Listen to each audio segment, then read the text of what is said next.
Welcome to another episode of GeekOutdoors.com.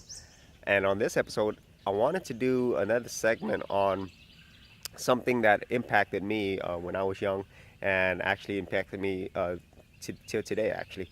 Now, on an earlier episode, I actually did a video with one of my very, very best buddies. You could see it right up here where we talked about what Shenmue meant to us um, as we were younger and how it affected us today. And on this episode, I wanted to do something very similar where I wanted to talk about what the Commodore meant to me and how it affected me. And so this also has to do a lot with my very best friend who I did that video with, and him actually using this particular device, the Commodore, actually affected what I did later on for a career and so forth. And so specifically, I wanted to talk about the Commodore 64 and the Commodore 128. Now, if you're too young to remember or even know what those are, they're actually computers. And this is way before we had these computers that we think of today. This is actually when computers were actually only available to people who were, like nerds and geeks. I mean, truly were, because this wasn't something that was in everybody's home. And I remember being a kid and going to my best friend's house, and he had this thing in there. It was this like old brown. It's a color of brown keyboard. It was attached to this CRT monitor, and he was playing video games on it. And that was my very first introduction to the Commodore 64. Now, around this time, for personal computing, there was the Commodore 64, the Tandy, and obviously the Apple 2E as well. And so they're very, very expensive.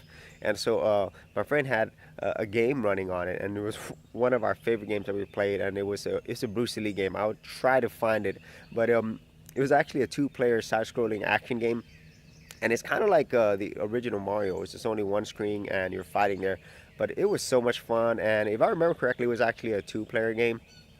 And the Commodore 64 and eventually the Commodore 128, which is what I eventually got, was actually just basically the keyboard, and then you had a separate floppy drive, and these were huge floppies. These weren't the really small diskettes. I mean, although it did have that as well, the 3.5-inch diskette, and you would attach that separately to your actual keyboard and computer. So it's kind of weird looking, but also old school cool too at the same time.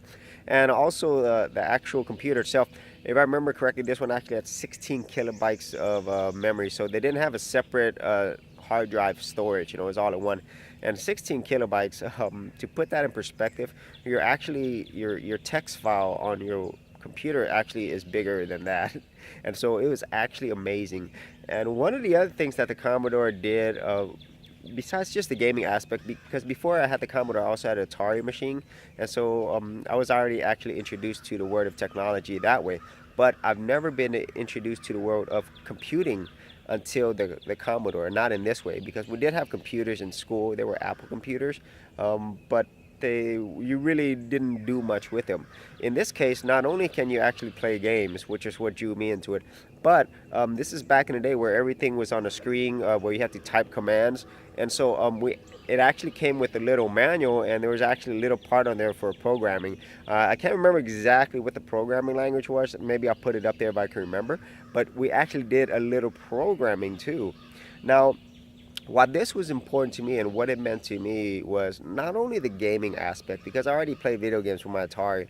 What it really did was introduce me to the whole world of computing, programming, and technology in general.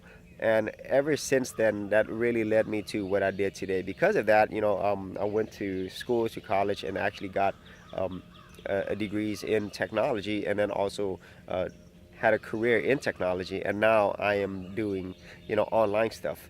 So it had a huge impact on me. So I'll never forget that, and it was very important to me in a number of ways. But it's kind of funny how things such as gaming, and gaming is really huge now. It really is.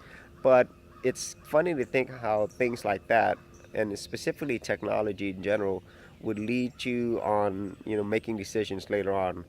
So not just using it as a consumer, but actually using it as a person who could learn from it and then use that to not only for a career, but also to teach other people as well.